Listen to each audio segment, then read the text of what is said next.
Dari pantauan PAL TV, di sejumlah SPBU di Kota Palembang, terlihat sejumlah mobil-mobil mewah di atas 2000 cc masih mengantri BBM subsidi jenis solar.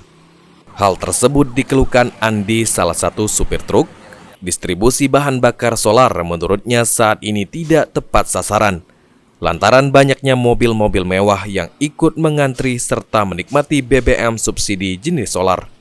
Seharusnya pemilik mobil mewah menggunakan BBM non-subsidi agar stok bahan bakar subsidi jenis solar dapat tepat sasaran untuk kendaraan yang diperuntukkan. Sasaran lah, karena siap sebenarnya banyak, yang subsidi itu lebih banyak memerlukan yang kalau dia bisa disediakan lebih baik daripada ada macam-macam bisa berjalan-jalan semua terbongkar. Sering nggak kita lihat mobil-mobil mewah ini ngisi BBM subsidi solar? Kalau sering tidak, cuman ada berapa. Hal serupa juga dikatakan Yasri, pengguna mobil-mobil mewah yang kerap antri di jalur antrian BBM subsidi jenis solar, harusnya mengisi kendaraannya dengan BBM non-subsidi. Lantaran hal tersebut kerap kali mengganggu, sehingga membuat antrian untuk mengisi BBM semakin panjang.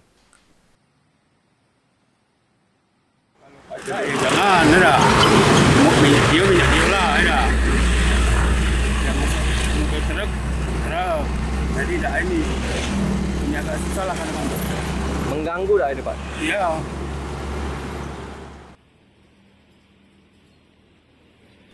Lutfi, PAL TV.